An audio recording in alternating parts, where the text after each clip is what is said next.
Bismillahirrahmanirrahim.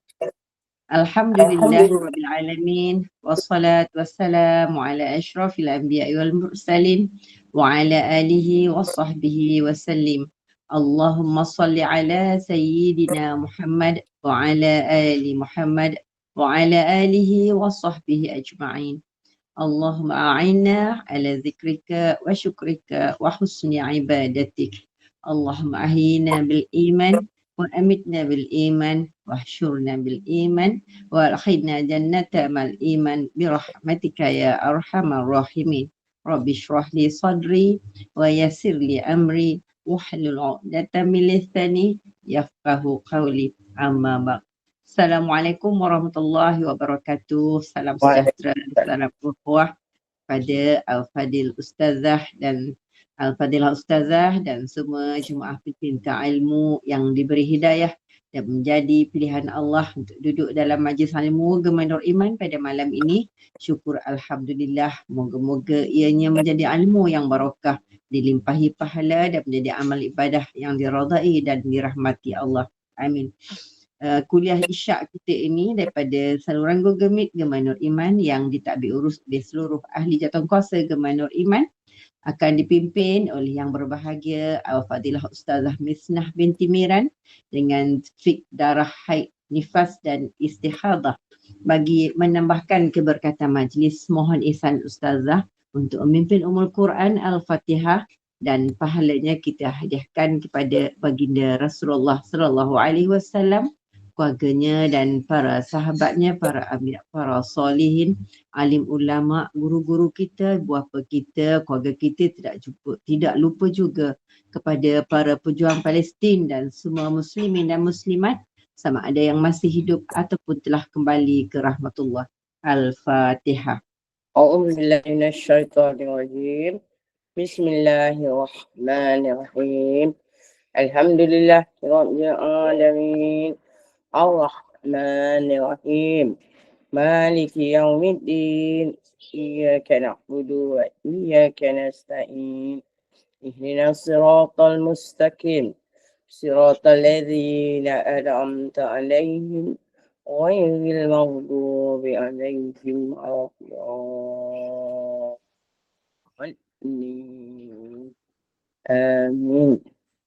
Amin, amin ya Rabbal Alamin. Untuk meneruskan majlis, saya dengan penuh takzim menyerahkan majlis ini kepada Al-Fadilah Ustazah dan dengan segala hormatnya dipersilakan Ustazah. Ya, amin ya Rabbal Alamin. Alhamdulillah. Assalamualaikum warahmatullahi taala wabarakatuh. Astaghfirullahaladzim. La hawla wa la quwata illa billahil aliyyil azim. Allahumma salli ala Muhammad wa ala ali Muhammad. Alhamdulillah, kita berjumpa lagi pada malam ini yang sebelum itu. Jadi kita muka surat apa yang? Atau hukum yang keberapa? Ya?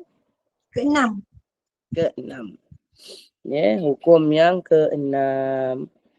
Iaitu bab 8 Bab 8, hukum ke-6 iaitu Mutahirah Zakariyah Al-Wati.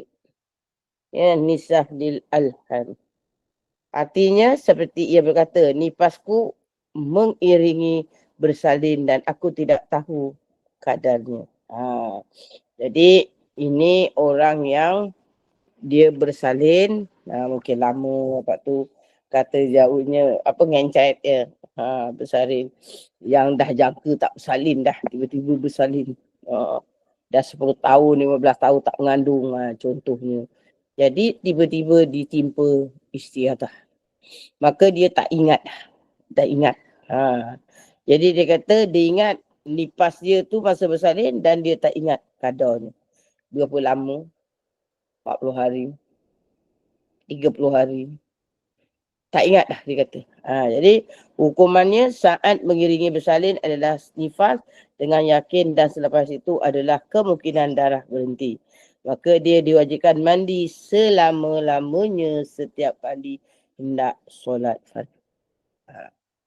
Jadi kes begini, ya, selagi darah dia keluar, maka dia ingat, dia kata selepas bersalin aja, maka nifas dia itulah satu lazah. Sampai dia ingat, dia kata, aku ingat aku dulu ditimpa nifas lepas bersalin. Lepas tu aku dah tak ingat keadaannya. Maka balik kepada hukum pertama, iaitu nifasnya hanya satu lazah. Yang itu memang yakin. Selepas itu, selagi selama-lamanya itu maksudnya selagi darahnya ada. Keluar. Bukan selama-lamanya tu darah dah tak ada pun kena tak. Tapi bila itu bermula, selepas 60 hari lah. Jadi daripada sesaat sampai 60 hari itu, dia selamat lah. Dia selamat daripada dia mandi. Setiap kali nak solat. Kerana memang dia tak solat 60 hari. Kerana dia fikir dia nifas. Jadi bila yang dia tahu yang dia ditimpa istiadah, apabila berlalu tempoh 60 hari, 60 malam. Pada masa itu, dia barulah dia tahu dia nifas. Lepas tu dah kalang kabut, puas ingat, pening kepala. Allah tak dapatlah. Aku ingat dulu memang yang dulu aku beranak, memang aku ada darah nifas. Tapi selalu berapa hari, pening fikir. 20 hari. 15. Tak boleh ingat lah. Memang tak boleh ingat. Pasal dah memang kata tak nak beranak. Kan. Dah kata orang sign matilah dengan seorang isteri tak nak beranak. Makanlah apa-apa bancang. Kecuali tak pergi operate ikat rahim. Jadi ia kehendak Allah termengandung. Selepas 15 tahun tak mengandung. Lepas itu yang kena pula isteri Allah. Masya Allah. Jadi selepas 60 hari itu apa dia buat? Wajib mandi. Dan adakah nifas dia tu 60 hari? Tidak. Nifas dia tu hanya satu lazah. Apa yang berlaku pada 60 hari after itu? Kena qada solat ni. Setiap hari 5. Jadi okey, pada masa itu dia tiba istiadah. Dia kata lagi dengan hukum tak tahu, kena mandi setiap kali tak solat. Berat. Maka dia kata, ya Allah, aku tangguhkan yang hutang 60 hari. Nantilah. Bila aku tidak tiba istiadah, dah tamat, maka baru aku qada. Boleh. Sunat disegerakan bayar. Tetapi tidak masalah kalau dibayar sikit-sikit. Jadi ini contoh dia menangguhkan yang pasten punya solat itu 60 hari pada nanti apabila dia telah tidak ditimpa istiadah. Maka yang sekarang ni, yang now, yang kata orang adaan, satu hari 5 kali kena solat. Jadi apa perlu dibuat? Setiap kali solat dia wajib mandi hadas. Wajib, bukan sunat. Setiap kali solat. Itu dia kata selama-lamanya. Maksudnya selagi ada darah. Katalah berlaku berapa? Dia 80 hari contoh. Maka 60 hari pergi 80 hari itu 20 hari dah. Dia kena mandi setiap kali nak solat. Jadi satu hari 5 kali dia mandi. Jadi dia itu nak solat adaan. Jadi dia kata, ya Allah, yang 60 hari itu saya tangguh. Kalau tidak, kalau dia nak buat solat fardu adaan, lepas tu qadaan, dia kena 2 kali mandi. Dia tak boleh kata, aku dah mandi tadi untuk nak solat zuhur, sekarang aku berwuduk secara dari muadas dan aku solat zuhur. Lepas beri salam, aku nak bangun qada solat yang aku dah tinggal itulah, yang aku assume nifas rupanya istiadah. Boleh? Boleh. Dengan syarat mandi balik. Mandi wajib balik. Masya Allah. Maka dia kata kalau macam itu, berat aku tangguh dulu. Yang qada tu, tangguh dulu. Ya. Boleh. Sebab itu Kita kata, oh azab ni Zuhur nak 2 kali mandi, pasal nak 2 kali solat fardu, iaitu satu adaan, satu qadaan. Ya. Jadi kena macam tu yang, jadi itu yang maksudnya tadi, ya. Selama-lamanya setiap kali dia nak solat. Selama-lamanya maksudnya selagi darah itu keluar, ya. Boleh tandakan, boleh rekodkan. Bukan kata selama-lama tu sampai mati walaupun dia dah tak keluar darah. Bukan. Jadi dia kata, nifasku mula datang selepas 5 hari daripada bersalin dan aku tidak tahu kadarnya. Jadi kata contoh yang kedua. Hukumnya sesaat selepas 5 hari adalah nifas dengan yakin dan selepas itu ada kemungkinan darah berhenti. Maka ia diwajibkan mandi selama-lamanya setiap kali nak solat fardu. Jadi hukum yang ini, dia kata, oh aku ingatlah.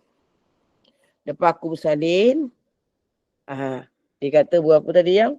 5 hari. Bersalin dan tidak aku tahu kadarnya. Jadi dia kata dia ingat itu je. Sesaat selepas 5 hari adalah nifas. Ya? Jadi dia kata aku ingat masa aku bersalin, aku tak keluar darah. Selepas 5 hari, baru aku keluar darah. Dia kata. Tapi selepas itu aku nifas berapa hari aku tak ingat. Jadi macam mana hukum dia? Jadi dia kata selepas 5 hari adalah nifas dengan yakin dan selepas itu ada kemungkinan darah berhenti. Maka dia wajibkan mandi selama-lamanya setiap kali nak solat. Maka kalau diingat macam tu, dia kira. Ya, jadi 5 hari itu dia suci. Dia kena qada solat. Ya, tapi lepas tu dia kata dia datang hari ke-5 baru datang nifas, tapi tak ingat berapa hari. Maka dia kena qada, kena mandi selama-lamanya untuk solat. Hari yang ke-6 macam tu. Ya. Jadi selama-lama darahnya keluar, ya. Setiap kali nak solat. Jadi itu berat. Berat. Jadi yang ke-7, Mutahhirah Zakaria Al-Abadi Nasiyah Al-Waqi. Maka seperti ini nifasku selama 10 hari dan aku tidak tahu adakah ia mengiringi bersalin atau bermula sebelum berlalu 15 hari. Jadi yang ini pula hukum ke-7, dia kata dia ingat nifas dia 10 hari. Ingat sangat. Cuma dia tak ingat bila mula. Apakah selepas bersalin ataupun dia kata sebelum 15 hari. Sebab kalau perempuan itu bersalin 15 hari dia tidak datang darah, selepas 15 hari datang darah, maka dia tak ada nifas. Terus kepada haid. Tapi ini dia kata dia datang 10 hari lipat. Dia ingat sangat 10 hari. Tapi dia tak ingat bila berlakunya. Sama ada dah 10 hari bersalin baru keluar darah 10 hari. Ataupun dia kata ya dah habis waktu suci 15 hari baru keluar darah. Maka hukumnya 10 hari selepas bersalin adalah nifas yang diragui. 10 hari selepas bersalin nifas yang diragui. Selepas 10 hari hingga hari ke-24 adalah suci diragui. Jadi 10 hari ya, 10 hari maka daripada hari bersalin, hari sesaat bersalin tadi, sampailah 10 hari dia haid yang nifas yang diragui. Selepas itu, selepas 10 hari, apa jadi pula? Hingga 24 hari adalah suci yang diragui. Kerana apa? Suci yang diragui, pasal dia datang 10 hari. Jadi 15 tadi. Ya kan tempoh suci tadi kan ada 15 hari. Jadi itu yang kena tambah. 10 campur 15. Jadi 24. Hari ke-25 adalah suci dengan yakin. Pasal 10 hari kalau dikira start bersalin campur dengan 15 hari. Jadi 25. Jadi 25 hari, hari yang ke-25 itu baru confirm suci. Pasal 10 hari, ini dianggaplah 10 hari itu dia anggap dia nifas. Sebab dia kata dia ingat 10 hari tapi dia tak ingat bila. Kita assume yang pertama, lepas bersalin lah. Jadi 10 hari. Lepas tu, lepas itu hari yang ke-11 sampai hari 18 itu suci. Pasal nak tukarkan haid kepada nifas. Jadi 25 hari, 10 campur 15. Ya. Maka sebelum itu, 24 hari tadi adalah suci yang diragui. Ya. Jadi 10 hari hingga ke 24 itu suci yang diragui. 25 itu confirm suci. Jadi selepas hari yang 25 adalah haid yang diragui pula. Dengan kadar sehari semalam jika ia belum pernah datang haid. Jika haid yang diragui dengan kadar adat haidnya, jika ia seorang yang sudah berpengalaman dengan haid. Selepas itu adalah suci yang diragui, maka diwajibkan mandi setiap kali hendak solat. Jadi hari ke-25 itu dia yakin suci. Maka 25 itu dia mandi. Dan pada hari 25 itu dia qada solat macam biasa. Kalau masa tu ada darah, maka dia dari muadas lah. Cuma dia beruduk dari muadas. Tapi dia kata selepas 25 itu haid. Jadi haid yang diragui pula. Sebab dia pun tak ingat haid. Kadar sehari semalam jika ia belum pernah datang haid. Jadi hari yang ke-26 tu haid pula.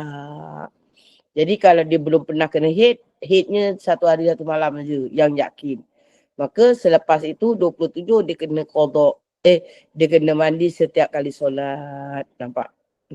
Tapi kalau haid dia pernah datang, dia ingat, maka katalah dia ingat dulu sebelum dia mengandung 5 hari. Maka 5 hari itu dia haid. Dia yakin haid dia. Maka 5 hari itulah haid dia. Lepas tu hari yang ke-6 sehinggalah hari yang ke-60 ke lebih ke apa, asal ada darah, maka dia kena mandi setiap kali nak solat. Macam tu. Jadi ini yang berat hukum ke-7. Jadi kita tengok pada jadual. Jadi kenapa kena macam tu kita tengok pada jadual. Jadi dia kata apa yang hukum bilangan hari selepas bersalin. Mungkin nifas. Ni mungkin sebab kita tak pasti. Jadi kita hukumkan mungkin aja. Maybe kata orang putih. Tak confirm, tak sure, maybe. Jadi bila ada maybe ini, dia panggil ada kebarangkalian. Kebarangkalian dalam keadaan suci. Kebarangkalian dalam keadaan berhadas. Maka kita tengok 1 sampai 10. Jadi yang pertama kebarangkaliannya daripada 1 sampai 10 itu haid. Yang kedua kebarangkaliannya 2 sampai 10. Begitu juga dia buat macam ni. Jadi yang mungkin datang nifas, yang last tu hari yang ke-10 saja, nampak. Ni macam tu. Jadi mungkin suci. Wajib mandi setiap kali solat fardu. Ini mungkin nifas tidak wajib mandi. Nifas tidak boleh mula datang selepas hari ke-15 kerana syarat nifas tidak boleh berpisah dengan suci 15 hari. Kenapa hari ke-25 yakin suci?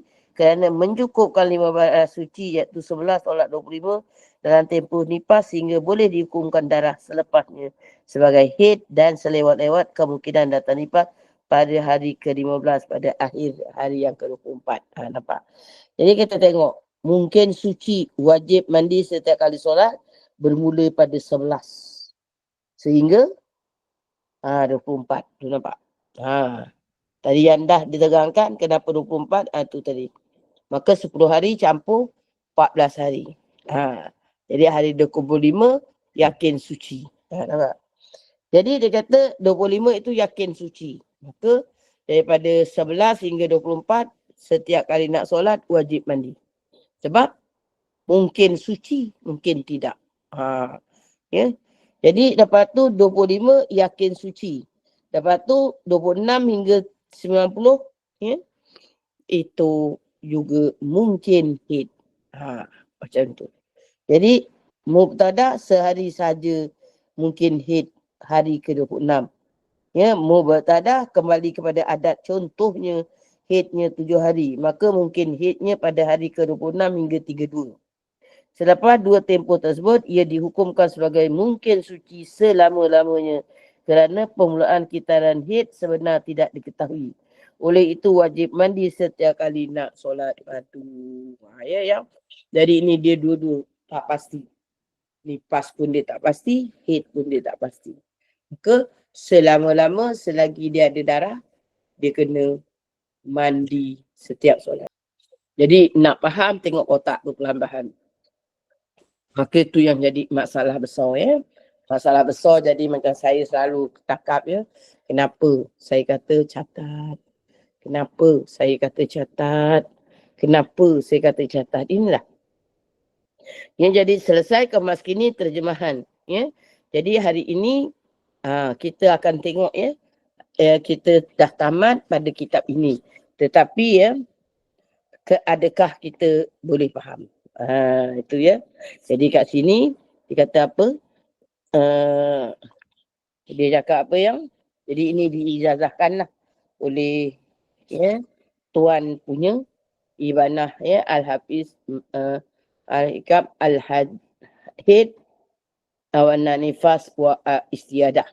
Maka kitab ini ya, Ibanah inilah kita panggil dikarang oleh Dr. Abdul Rahman bin Abdullah bin Abdul Sagir Al-Sagab Al-Husin Al-Hadrami. Ya, dalam menjelaskan fikih wanita terutamanya keadaan hukum darah haid, nifas ya, dan istiadah. Ya, jadi Al-Fakir kesempatan bertalaki kitab ini dan mendapat ijazah daripada murid pengarang kitab ya, Habib Ali. Jadi kat sini. Jadi dia ijazahkan pada orang yang dah mengikut ilmu ini dan saya pun dapat juga ijazah daripada guru saya yang telah mengajarnya.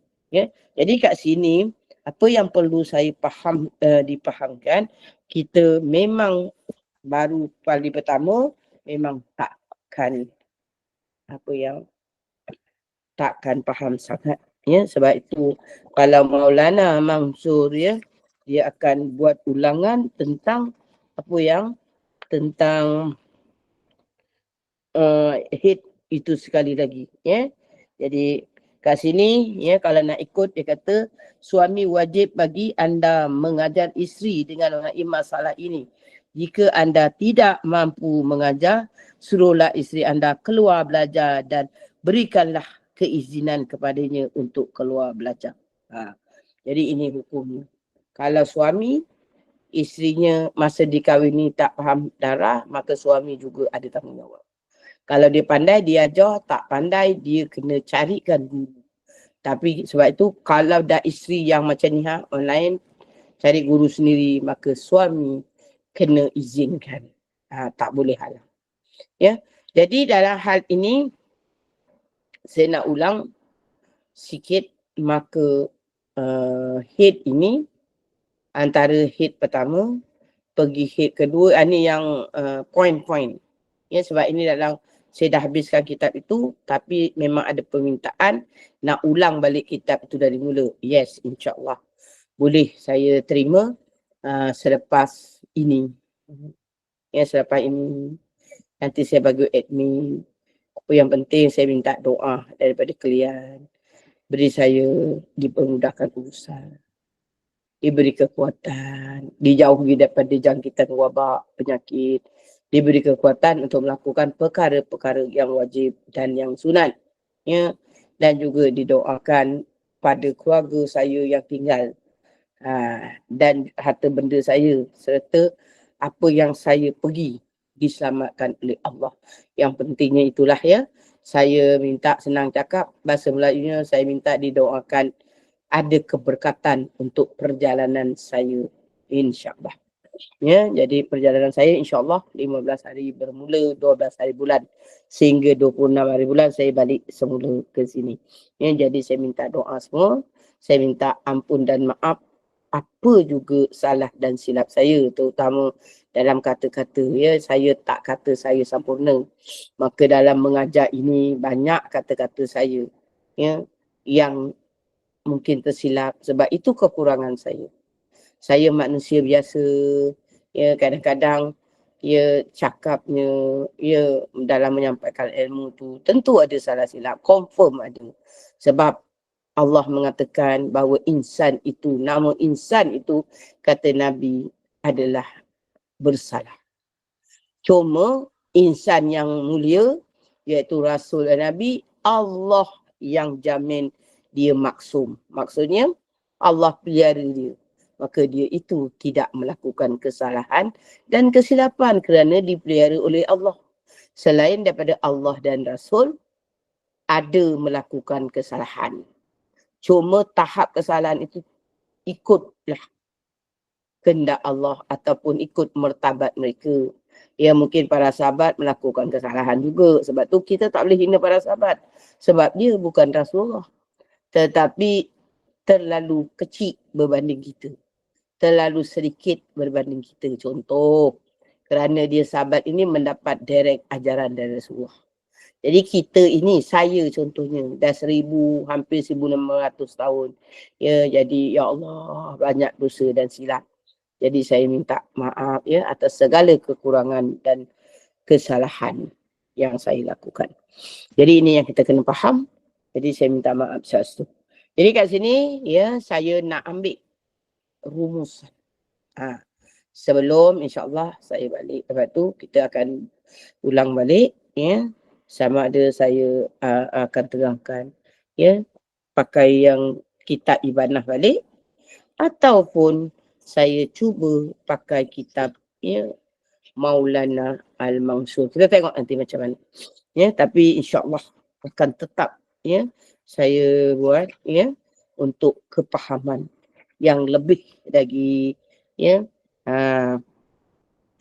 yang lebih lagi mudah-mudahan kepahaman itu menjadi titik tolak kepada dalam kita melakukan ibadah kepada Allah. Okey. Jadi rumusan yang pertama kena ingat. Ya, apakah yang dipanggil ciri-ciri haid? Ya, catat ya yang. Catat. Ciri-ciri haid yang pertama mesti ya darah itu keluar melalui faraj perempuan original. Mesti.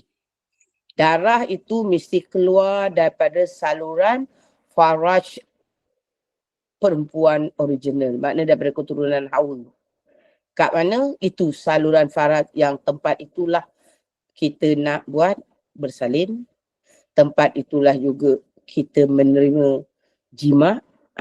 Tempat itulah yang dikira. Selain daripada tempat itu, darah keluar tidak dikira.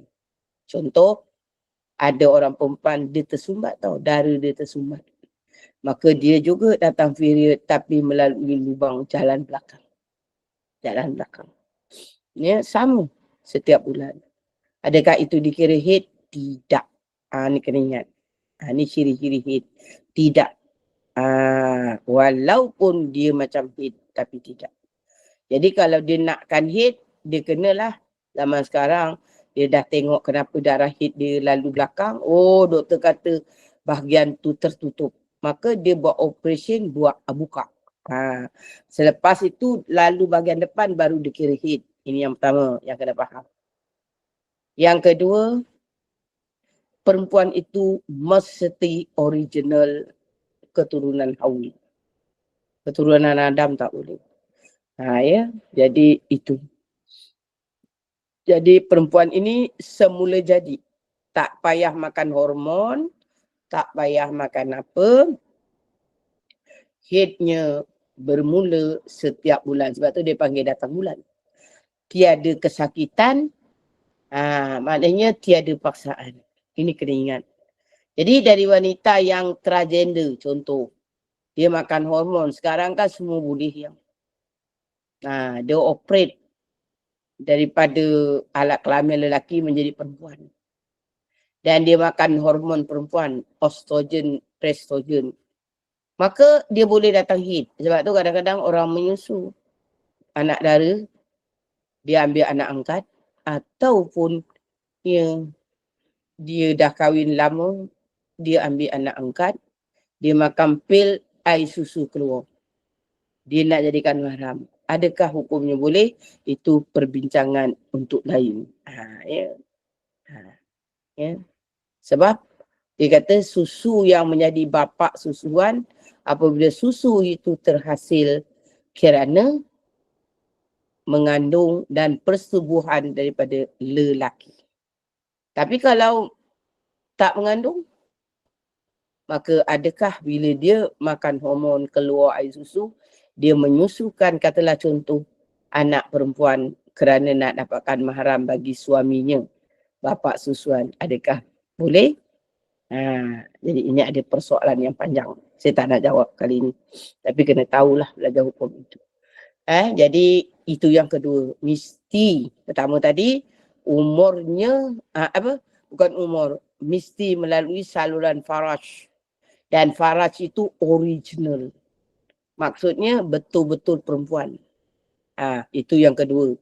Syarat ketiga, mesti umurnya sudah mencapai 9 tahun kamariah. Tapi adakah tepat 9 tahun kamariah? Tidak. Sebelum 15 hari sebelum mencapai birthday 9 tahun kamariah dikira dah. Ini ciri-ciri haid, ya. Itu yang ketiga, ciri haid. Yang pertama daripada saluran faraj, yang kedua mesti original perempuan, yang ketiga apa tadi yang umur mesti mencapai 9 tahun kamariah, dan keempat mesti mencapai 24 jam atau lebih. Ini 4, kena ingat. Jadi yang dikata haid, pertama mesti keluar daripada saluran faraj.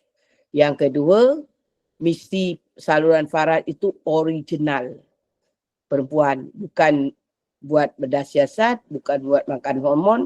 Tapi kalau yang paras tersumbat tadi, dia original perempuan, boleh. Itu diterima. Yang okey. Yang ketiga tadi, mesti ada umurnya 9 tahun kamariah. Yang keempat, 24 jam atau lebih. Okey, ini dipanggil ciri-ciri haid. Kerana ni kena kenal ciri-ciri haid. Jadi, Ustazah, saya dah umur 60. Dah menopause 10 tahun, keluar balik. Adakah haid? Tengok. 4 ni ada. Pertama, original perempuan, ada. Keluar dari salur faraj, ada. Yang ketiga, umur sekurang-kurangnya 9 tahun kamariah, ada. Dah 60 tahun dah. Yang keempat, ada tak capai 24 jam? Tunggu dulu. Dia kata tunggu dulu baru keluar. Ya. Baru keluar. Jadi kita tak pasti sama ada dia darah fasad ataupun haid, sebab dah yang dah 10 tahun menopause. Jadi kita tak semayang. Boleh? Boleh. Ya. Sebab kita takut haid, tunggu 24 jam. Kalau katalah cuma 23 jam, okey, confirm bukan haid. Jadi tak payah mandi, cuci-cuci, qadakkan solat yang dah tinggal. Boleh? Boleh, tak dosa. Ada pandangan kedua, saya yakin bukan haid kerana belum 24 jam. Jadi keluar waktu zuhur asar, saya solat. Saya solat dari muhadas. Jadi kenapa? Belum ada 24 jam. Kalau betul darah tu 24 jam, baru saya tak solat. Boleh. Boleh? Boleh. Jadi nak pilih mana? Pandangan pertama atau pandangan kedua? Boleh-boleh saja. Dengan syarat yakin. Sebab ini dua pandangan. Satu Ibnu Hajar, satu Imam Ramli. Tak ada salah. Ya. Jadi kalau dia ambil pilihan kedua, dia semayang. Tiba-tiba benda tu 24 jam, lebih 10 minit. Jadi yang dia semayang itu sebenarnya haid. Dosa tak. Sebab dia dah yakin pada pandangan yang kedua, iaitu selagi tak cukup 24 jam, aku kira bukan haid. Kerana aku dah 10 tahun menopause, contoh. Sebab tu kata Imam Ghazali dalam qaul yang mutamad. Apa maksud mutamad? kalau kita bincang-bincang, meeting-meeting, keputusan mutamadnya adalah macam tu. Jadi kaul ni banyak. Ada yang kaul masuk, kaul jadid, kaul apa ya, sahih. Maka daripada yang ini juga ada setengah ulama mengatakan kaul jadid. Iaitu masa berlaku pada zaman Imam Syafi'i di Mesir. Kaum jadid, maka juga dia kata kaum mutamad. Maka apa dia? Walaupun perempuan itu telah berhenti haidnya dan umurnya telah tua, jika ia didatangi darah, ada ciri-ciri haid, maka dia haid. Itu sebab tu ni rumusannya. Ingat apakah ciri haid 4 tadi. 4 tadi. Maka dia haid. Okey. Kalau tak ada salah satu daripada 3. 4 ada 3 je. 1 tak cukup syarat. Contoh, dia perempuan, ori, dia keluar daripada saluran faraj, umurnya melebihi 6 tahun kamariah, tetapi yang keempat tidak mencapai 24 jam. Maka bukan haid. Macam tu. Jadi 4 syarat itu wajib terpenuh. Okey. Ini. Jadi bagi perempuan-perempuan yang dah tua sebab tak ada tempoh gap haid. Okey. Ini yang pertama. Yang kedua, berapakah tempoh haid pertama nak pergi haid kedua yang dianggap itu haid kedua pusingannya. Maka ulama mengatakan wajib ada kosong 15. Berpandukan pada prinsip asal iaitu 1 bulan ada 30 hari. Dan mengikut hukum secara literalnya maksimum haid 15 hari. Maka itu dia panggil 15 hari haid, 15 hari suci. Maka apa yang datang hukum 15 hari suci pada formulasi yang ini. Iaitu formulasinya 1 bulan 30 hari. Jadi haid ini maksimum 15 hari. Maka ada baki 15 hari. Maka 15 hari itu dikira tempoh bertenang antara pusingan haid pertama atau pusingan haid kedua. Dan ini dia berkata hukum menyampurnaan suci. Ini dah mula makin kembang lagi masalah ini. Jadi kena ingat yang. Jadi menyampurnakan suci. Iaitu kalau anda nakok pada 6 hari bulan, maka kena tambah 15 hari. 6 campur 5, 5, 11, 21 hari. Jadi kalau darah itu keluar pada 22 hari bulan, awak datang haid biasanya 6 hari daripada hari pertama hingga hari ke-6. Selepas itu hari ke-7 sehingga hari ke-21, 15 hari awak nakok. Lepas itu hari ke-22 iaitu hari ke-16 awak keluar darah balik. Yes, ini dihukumkan haid pusingan kedua. Nampak? Tetapi kalau awak bersih 1 hari bulan, awak datang 1 hari bulan bersih 6. Lepas itu awak datang balik pada 19 hari bulan. Jadi kalau masa tu bulan puasa nombor 1, awak dah tahu hukum, awak tak perlu buka puasa. Sebab 19 itu hari ke berapa? Kita kira. 7, 8, 9, 10, 11. 12, 13, 14, 15, 16, 17, 18, 19. Jadi hari ke-13 anda dituruni darah. Maka orang yang faham tentang sampurna suci ada 15 hari. Maka hari ke-19 baru 13 hari. Kalau dia datang pukul 10 ke pukul 11, masa tu bulan Ramadan, dia dilarang buka puasa. Kerana darah itu bukan haid tetapi istiadah. Pada hari ke-19, hari ke-13, hari ke-20, hari ke-14 dan hari ke-21, hari ke-15. Jadi 19, 20, 21 itu 3 hari istiadah. Maka walaupun dia darah banyak mana, hitam berketul-ketul, bau busuk, ada ciri-ciri haid, maka tidak dikira haid. Jadi kalau bulan Ramadan, dia wajib berpuasa pada 19, 20 dan 21. Tak boleh buka, tak boleh tunggu 15 hari kerana tak cukup. Jadi kalau darah itu keluar katakan 5 hari, bila yang dia mula tak puasa? Hari ke-22. Kerana itu hari ke-16. Maka hari itulah baru dikira haid dia pusingan kedua. Jadi hari 22 dia tak puasa, hari 23 dia tak puasa. Nampak? Jadi yang hari 19, 20, 21 dia wajib solat. Dia tak boleh tunggu.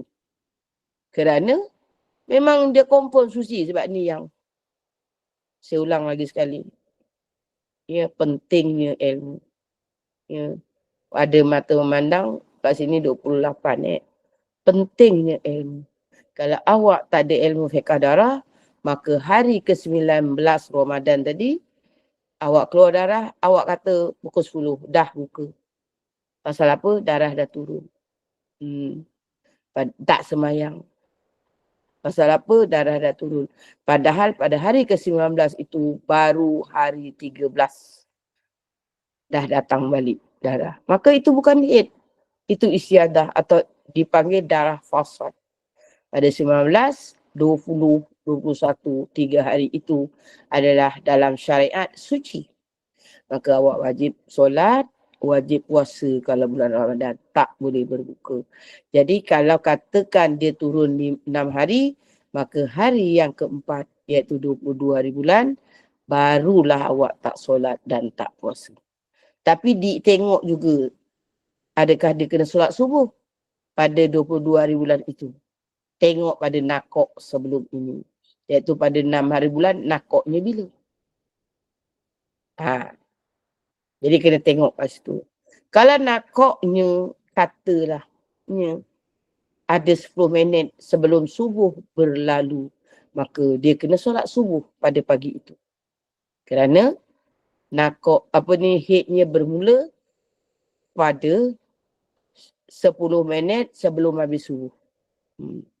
Jadi dia kena macam tu. Sebab tu yang pentingnya nakok itu dia tulis selengkap-lengkapnya. Pukul berapa? Jangan tulis saja. Aku nakok hari ke-6. Jam berapa? 10 AM ke 10 PM? Maksudnya macam tu lah. Ataupun orang yang kira jam pukul 10 atau pukul 22. Nampak? Kalau 22 tak payah PM. Kita tahu. 22 itu. Maka 10 malam. Nampak? Ini yang kena ambil berat. Ambil berat. Supaya kita tidak kena hukum 5, 6, 7. Ya yang? Jadi dah tengok macam mana hukum 5, 6, 7. Berat. Puasa pun orang puasa 30 hari. Awak puasa 66 hari. Masya Allah. Tabarakallah. Ya? Jadi ingat. Apa yang kena ingat? 4 ciri haid ditambah lagi tadi hukum sampurna suci. Ya? Macam tu. Jadi itu. Lepas itu baru dikira hukum yang kedua. Jadi ini yang kena hafal. Tetapi ada tak jarak? Tengok pula pada nifas. Jadi kalau pada haid mesti untuk minimum 15 hari. 360 jam baru dikira pusingan haid kedua. Ada tempoh maksimum tak? Contoh macam tadi. Ya, dah 10 tahun monopause. Tiba-tiba keluar darah. Kalau kita dapat 4 ciri tadi, maka dia haid. Dah 10 tahun. Tak ada. Maka tempoh minimum antara 2 haid ada. Iaitu 360 jam. Tempoh maksimum antara 2 haid tak ada. Maka kalau katalah orang tu bertanya, saya Ustazah Lepas head pertama, nak tunggu head kedua, 3 bulan baru datang lagi. Adakah dikira? Ya. Kalau dia cukup 4 dari ciri-ciri head. Saya hamil, Ustazah. Tapi saya datang darah. Adakah dia head? Ya. Kalau ada ciri head. Sebab tu yang ciri head tu tulis betul-betul 4 tu. Mesti lalu saluran faraj. Ingat tulis. Mesti daripada ori gulungan hawa. Ketiga, mesti apa tadi? Umur 9 tahun kamariah atau lebih. Ciri keempat, mesti mencapai 24 jam sekurang-kurangnya. Atau maksimum 360 jam. Ada tak ciri tu? Tulis. Ini 4 ciri head. Apal. Jadi nanti bila ada tanya, Ustazah, saya mengandung. Saya didatangi head. Saya didatangi darah. Adakah head? Saya jawab senang je. Ya. Jika dia ada ciri-ciri head. Belajarlah ya. Belajarlah. Nanti tanya lagi. Apakah ciri-ciri head Ustazah? Allah. Ni saya tahu orang ni tak belajar. Nanti bila saya terangkan, tanya lagi. Tanya lagi. Ya. Ini orang yang bagus tak orang macam ni? Tak bagus. Kerana dia langsung tak belajar. Dia ambil mudah. Aku tak faham masalah head, aku refer je dengan ustazah. Maka masalah awak lepaskan pada orang. Ini tak boleh. Dan tak baik akhlak ini. Kerana aku tak nak belajar. Aku ada masalah, aku refer. Tak boleh. Yang boleh belajar. Kenapa refer dengan ustazah? Saya ada masalah, saya kurang faham. Maka macam mana ya ustazah? Tu boleh. Jadi tunaikan tanggungjawab anda dalam belajar fardu ain bab darah. Ini kadang-kadang ya, saya cakap terang-terang ya. Ada orang cakap, alah nak buat apa belajar bab darah? Bukan pun pernah aku kena istiadah. Ataupun, alah aku dah tua, dah menopause. Tak perlu buang-buang masa. Nampak? Ini mereka terpedaya dengan tu yang dipanggil tablis iblis. Tipu daya iblis. Walaupun anda sudah menopause, walaupun anda sudah tidak bersalin, wajib tunaikan fardu ain tadi. Untuk nak semak. Adakah dulu aku telah banyak hutang? Kerana asal keluar darah, aku assume semua head. Adakah aku berhutang? Ingat, review pada diri kita sendiri. Kalau apa yang kita belajar ada pada diri kita, sebab kita kata, aku kalau nifas, aku mesti tunggu 60 hari. Aku kalau haid, aku mesti tunggu 15 hari. Selepas itu, barulah aku solat. Sedangkan dia keluar darah haid 15 hari. Dia tak pernah kira berapa darah yang keluar. Dia kata hari-hari aku keluar darah. Tapi, kira tak berapa lama tempoh darah yang keluar hari-hari. Walaupun dia 15 hari didatangi darah. Tetapi total yang keluar bila dicampurkan jam, hours dia, daripada hari pertama sampai hari ke-15, nampak 15 hari. Tak cukup 24 jam darah yang keluar. Maka semua itu darah fasad. Maka dia wajib kena qada solat dia. Ya. Jadi kalau kata ustazah, saya tak pernah tengok ustazah. Tapi saya tahu, saya memang biasa haid 15 hari.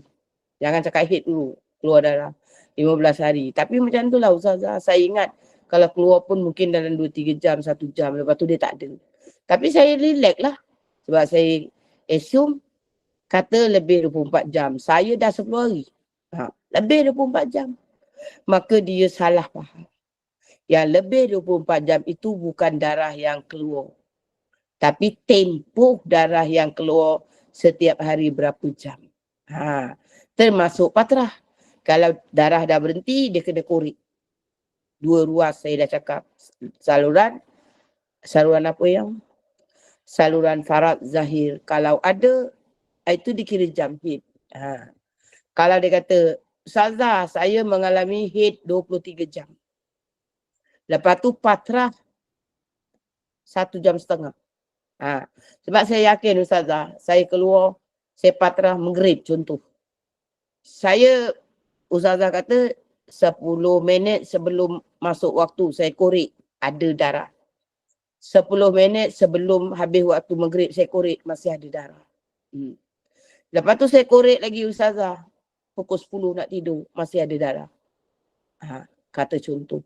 Adakah itu dikira jam? Ya. Tadi maghrib pukul berapa? 7 sekarang.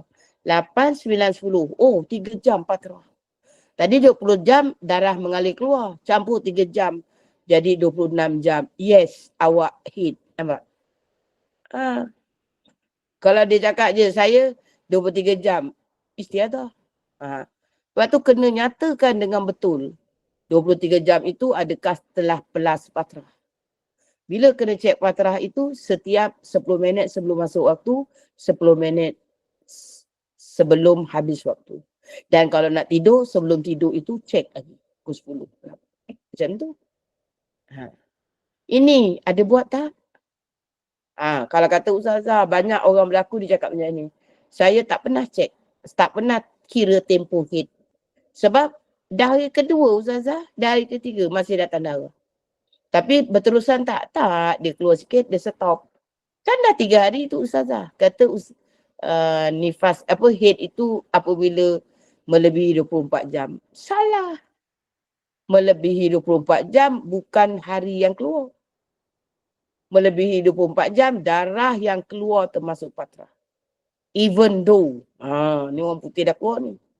Even though awak didatangi darah 15 hari. Tetapi setiap hari keluarnya 1 jam, 2 jam. Sampai kepada 360 jam, hanya dapat 23 jam.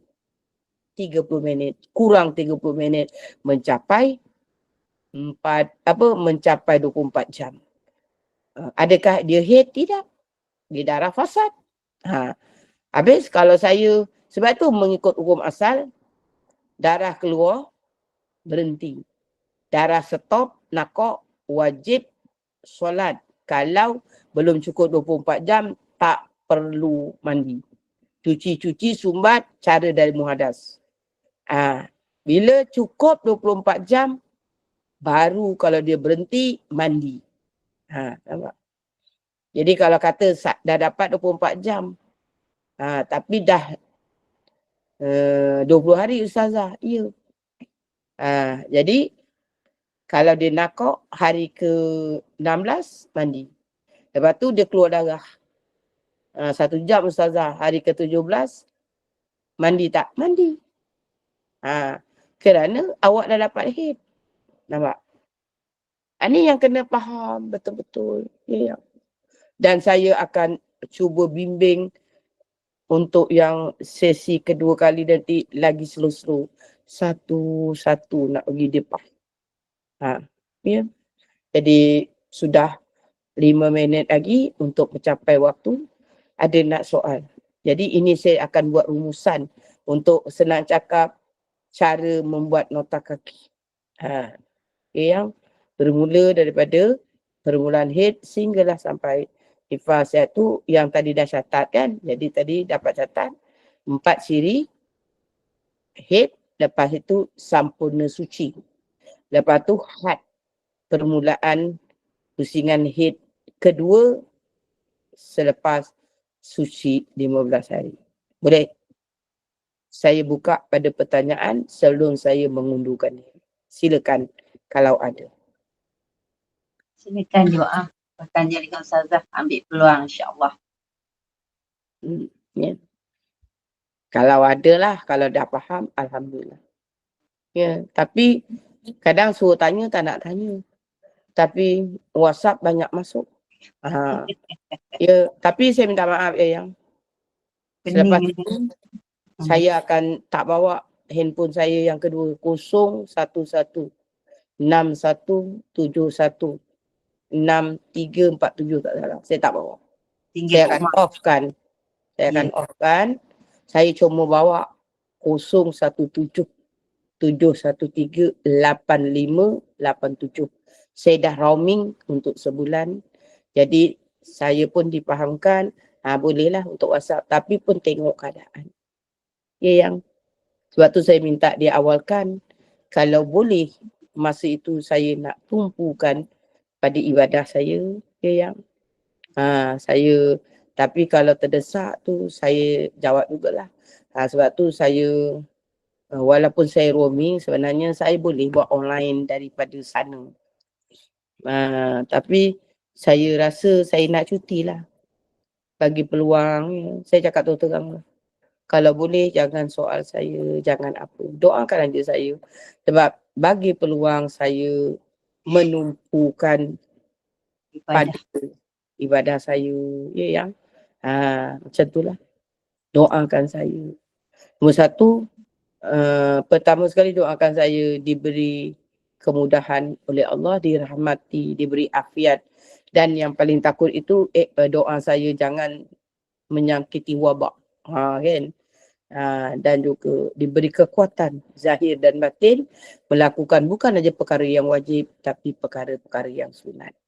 Boleh yang doakan saya. Dan kalau boleh bagilah peluang 15 hari itu. Ya. Daripada 12 sehingga 26. Ya. Boleh ya yang? Jadi insya-Allah doakan saya. Ya insya-Allah. Saya memang anak murid semua pesan doa. Tapi saya bagi tahu saya tak boleh doa individual sebab ramai. Saya akan doa mengikut grup.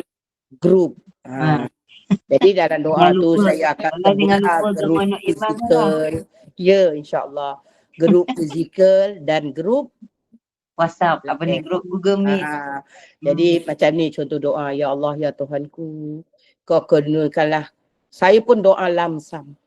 Ya Allah ya Tuhanku, engkau kurniakanlah kepada anak-anak muridku keberkatan hidup di dunia dan di akhirat. Ya, dikekalkan istiqamah, diberi taufik dan hidayat, dimatikan dalam keadaan husnul khotimah, dijauhkan dalam keadaan sul khotimah.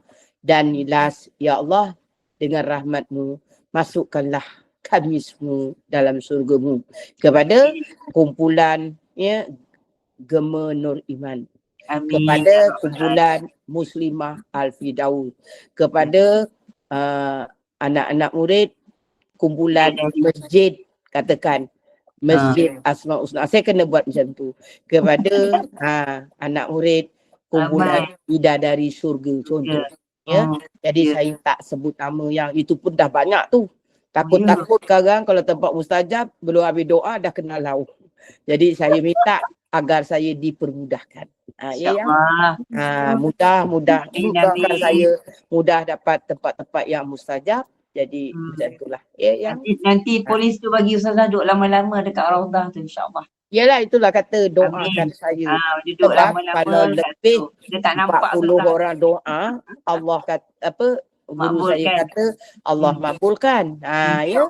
Jadi kalau dicampur semua anak murid saya yang fizikal dan yang lain banyak tu. Ya, doakan saya. Ya, jadi insya-Allah saya pun doakan. Kita sama-sama berdoa. Mudah-mudahan Allah meredai ukhuwah kita, kasih sayang kita, ya. Mudah-mudahan itu aja harapan saya. Boleh yang?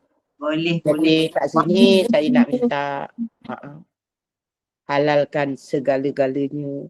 Nombor satu, ya, terkecil hati ke, tersentuh hati ke atas saya cakap. Ya. Sebab saya tak ada niat nak ngutuk ke nyindir, tapi saya ini insan yang lemah. Jadi itu memang saya akui kekurangan saya dalam menyampaikan ilmu Allah. Sebab yang maha sempurna hanya Allah Subhanahu Wa Taala. Boleh? InsyaAllah. Jadi ada nak tanya? Ataupun kalau tak ada, saya nak minta izin berundur diri. Ada tak lagi soalan? Kalau tak ada, kita nak tutuplah majlis bagi Ustazah rehat. Ustazah bertolak apa 12 12 pagi. Lagi Daripada 3 Senai. hari lah. 3 hari insyaAllah. 3 hari lagi daripada Senai. Daripada Senai, Dah senang Madinah. pergi KL dulu? Tak, Senai Madinah. Oh, terus ke Madinah. Senai Madinah, lepas tu Jeddah Senai. Naik kapal terbang apa tu Ustazah? Mas. Oh, Alhamdulillah. Ada sekarang ada. Daripada Senai direct ke Madinah? Ya, ada. Saya ada 5 grup daripada Tiram Travel. Boleh katakan macam catat gitu, charter. Sama dengan Ustazah Wanjah ke Ustaz? Tidak. Saya pakai Tiram Travel. Ustazah Wanjah tu Tiram je Wanjah dia travel apa saya tak ingat lah. Tiram ke tak? Tak. Dia tak Tiram. Bukan. Oh apa? Suara ke apa ke saya tak ingat. Dia bukan. Ya. Jadi macam tu. Ya, jadi kalau boleh lah. Ya. Kalau boleh dalam tempoh 15 hari itu kalau tak betul-betul urgent problem bagi saya ruang itu ajalah. InsyaAllah.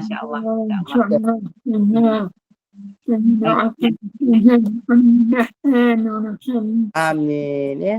Amin. Jadi macam ni, saya nak tutup, saya nak wakil lah. Katakan ke siapa-siapa lah doakan saya sebelum saya keluar daripada live ini. Silakan. Saya tutup admin salah seorang. Cakap Melayu pun tak apa. Jadi yang lain-lain nak ambilkan. Saya tutup majlis dulu, nanti kita suruh siapa-siapa yang nak mendoakan Ustazah. Boleh nak? Alang-alang moderator je terus. Tak apalah, siapa-siapa saja. Okey. Alhamdulillah, syukur pada Allah, kuliah isyak kita berjalan lancar dengan fiqh haid dan nifas dan istihadah. Moga ilmu yang disampaikan Ustazah ini diberi kefahaman oleh Allah dan menjadi ilmu yang bermanfaat kepada semua jemaah. Dengan itu kita tangguhkan pengajian kita malam ini. Kita jumpa lagi bila Ustazah dah balik dari musafir nanti insya-Allah. Dan selamat bermusafir Ustazah, selamat pergi dan selamat kembali dengan umrah yang mabrur. Moga Allah permudahkan semua urusan Ustazah ketika mengerjakan umrah dan ibadah di sana. Moga ketika Ustazah memudahkan ketika beramal ibadah di sana dan semua urusan ketika mana bermusafir. Dan jangan lupa doakan Gemenur Iman di dalam rahmat Allah. Dan sampaikan salam kami kepada baginda Rasulullah sallallahu alaihi wasallam dengan ucapan Assalamualaikum ya Rasulullah. Terima kasih Ustazah dan saya mohon izin Ustazah untuk saya buat sedikit hebahan untuk kuliah besok pagi. Besok pagi kita akan bersama yang berbahagia Al-Fadil Imam Muda Muhammad Haris Dini bin Muhammad dengan bacaan surah Yasin, tahlil, doa, selawat dan qasidah. Dengan itu saya mewakili Gemenur Iman mohon maaf andai kata ada kesalahan di dalam pihak kami ketika bersama dengan Ustazah ni, insya-Allah mudah-mudahan pada kami Ustazah tak ada salah lah. Ustazah pada kami menggembirakan dan ceria sahaja majlis kita ini, alhamdulillah. Dengan itu saya bagi mohon maaf zahir dan batin anda ada kekurangan bagi sekat ni. Sekian baik itu daripada Allah dan kurang baik itu adalah daripada kelemahan diri kami sendiri. Dan bagi menutup majlis, mohon Ustazah bacakan doa penutup tasbih kafarah dan surah Al-As dan saya akhiri dengan wabillahi taufiq wal hidayah. Wassalamualaikum warahmatullahi wabarakatuh. Lepas ni Waalaikumsalam warahmatullahi. Doa pada Ustazah, silakan. Silakan Ustazah. Alhamdulillahirrahmanirrahim. Subhanakallah wa bihamdika asyhadu an la ilaha illa anta subhanaka inni kuntu minaz zalimin. Bismillahirrahmanirrahim. Wal 'asr innal insana lafi khusr illa allazina amanu wa amilus shalihat wa tawassaw bil haqq wa tawassaw bis sabr. A'udzubillahi minasyaitonir rajim. Bismillahirrahmanirrahim. Alhamdulillahirabbil alamin wassalatu wassalamu ala asrafil anbiya'i wal mursalin wa ala alihi wa sahbihi wasallam walhamdulillahirabbil alamin. Ya Allah, ya Tuhan kami menadah tangan memohon kepadamu ya Allah, kurniakanlah rahmat-Mu ke atas pertemuan kami pada malam ini. Ya Allah, ya Tuhan kami juga memohon kepadamu, ya Allah. Jadikan ilmu yang kami pelajari pada malam ini, ya Allah, ilmu yang barakah dan bermanfaat kepada kami. Dan ya Allah, ya Tuhan kami, jadikan juga perpisahan sementara kami pada malam ini, ya Allah, perpisahan yang kau redai. Rabbana la tuzigh qulubana ba'da idh hadaitana wa hab lana min ladunka rahmah innaka antal wahhab. Rabbana atina fid dunya hasanah wa fil akhirati hasanah wa qina azabannar wa sallallahu ala sayyidina Muhammadin wa ala alihi wa sahbihi wa sallam walhamdulillahi rabbil alamin. Taqabbalallahu minkum.